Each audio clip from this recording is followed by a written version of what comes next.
Hello YouTube, this is part 2 of Ray Kurzweil, The Possible False Prophet. So I left off talking about his first book and just transhumanism in general and a lot of other stuff.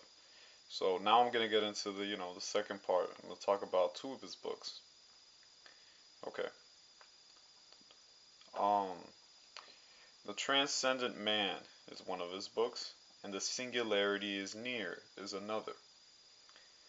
I am applying these two together because they are both bases for the movie Transcendence, starring Johnny Depp. I'm sure you've seen well, not sure, but you've possibly seen the trailers for this new movie. Um, these two books expound on Kurzweil's stupid belief that within decades, technology will allow humans to transcend their physical and intellectual limitations. So, I applied these two books together because they're the basis for a movie that's gonna be playing soon in theaters. Um, that's gonna receive a lot of mainstream. His ideas are gonna suddenly start becoming much more mainstream. A lot of people might even start to believe this. Unfortunately, I think a lot of people will be deceived. Now, not even before this happens, just because there's a movie coming out, people are going to start giving it more thought. People are going to probably start reading his books more. There's going to just be more hype around him. Okay. Although Kurzweil may sound crazy to you and completely illusional, well, delusional, honestly, and deceived by Satan, his influence in the world is very real. As I said, they're making a movie off his beliefs and off his ideas. Ray Kurzweil was just recently hired by Google. Let me repeat that, just in case you can't hear that. I said Ray Kurzweil was just recently hired by Google. So his influence in the real world is actually very strong. He has a lot of pull. It has a lot to do with his startup tech companies and his progress in his own developments. His own technological developments, which have been I guess they've been pretty revolutionary. Um, okay, those are those two books. You can look those books up if you want to go more in depth of what exactly it says and how his ideas have changed since the age of spiritual machines. Now that he wrote those aren't his most recent books, but those two books, The Transcendent Man and The Singularity is Near. I first actually encountered The Singularity is Near in, I want to say, a Popular Mechanics magazine or Wired magazine a couple years back when I was in the doctor's office. I don't go to the doctor anymore, but that was it was before I was Christian. And I remember reading that and really, really believing that. Honestly, I'd say for the common people, this sounds great. There's no real need to have faith in what Kurzweil's saying. There's no need to have faith in God. All you have to do is wait for us to, get reach that technologically. I'm sorry, I'm getting tongue twisted. Reach that technological breakthroughs, in order to live forever. No faith, no works. You don't have to be good. You don't have to be bad. Probably have to be wealthy to be the first few. After that, it'll. So it really does influence the non-believers or the extreme or the apostate Christians. Okay. Now I'm going to talk about Ray Kurzweil's last book or latest book. I wish it'd be his last, but probably not going to. So Ray Kurzweil's latest book shows his ever-growing ambition, pride, and delusion. His book is called How to Create a Mind: The Secret of Human Thought Revealed.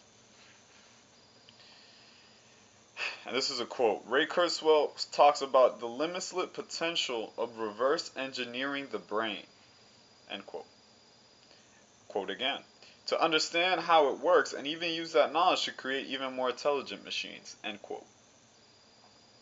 So, this book is coming now that he's working while he's working at Google, I guess.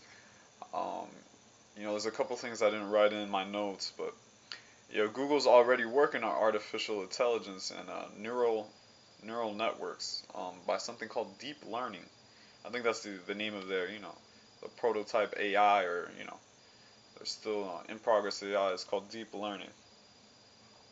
Um, so just by the title of How to Create a Mind, we've seen Ray Kurzweil's ideas are evolving from, the hope and the singularity is near, to how do we really build this thing. And obviously, he also wants to make money off his books to further his cause, but you see what I'm getting at. Now, I want to talk about some of his interviews and quotes, because his interviews really brought some revelatory stuff in his quotes as well. Apparently, Ray Kurzweil has shed more light on what his new job at Google will entail. And the next few things I'm gonna say, just for copyright notice purposes, I wrote it mostly down from an online website. I can't remember the name of the website. Hopefully, I'll be able to put the description in the link.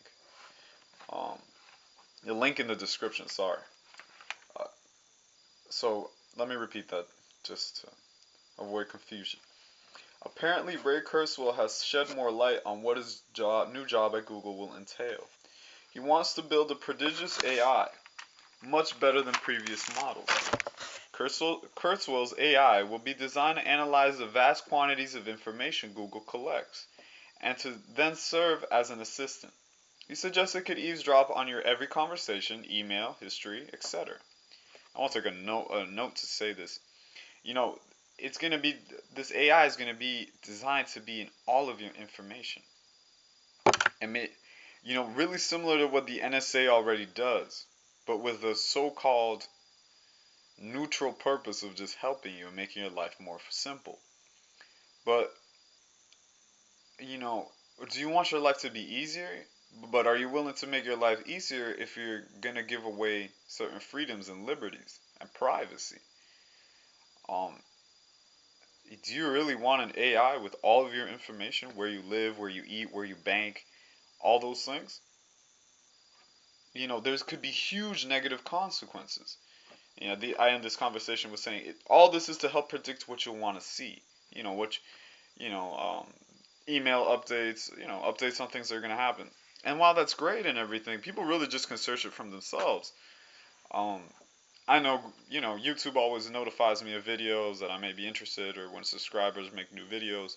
Or sorry, the channels I'm subscribed to makes new videos. But I could really live without that. I end up searching it myself, because I'm never really logged into YouTube that much unless I'm uploading a video. So I think this is like the preliminary step, when they bring this AI out before it becomes really the image of the beast. They bring this AI out on Google and just swimming in all of our information. They're gonna, try and see, are people really gonna accept this, or are people going to continue with our model? Will they change to new search engines? Will they go to new platforms? Because Google doesn't just have search engine; it also has email. It has its video platform, which is, I guess, I'd say the most. YouTube is part of Google, if I'm not mistaken. But they're going to test the waters with that, and unfortunately, I really think consumers either aren't going to know or are just not going to care. Right now, Google sells all our information to advertisers, and, they sell products to us and make money off us. It already happens that way, sort of. But, having an AI be in all of our information, I think could be extremely dangerous. Especially in the wrong hands. And with Kurzweil already being in Google, I believe it is in the wrong hands. And one of the co-founders' main ideas, and I wish I had the quote exactly word for word, but he says, his dream was always to make a computer like HAL. I don't know if you've seen that movie. I'll say Space Odyssey? No, I'm not sure what it's called. But it's basically a computer, that kills everyone in the spaceship. But he said obviously that doesn't kill people. But again, I'm running out of time on YouTube. I'm gonna make a part 3, and we'll finish this up hopefully.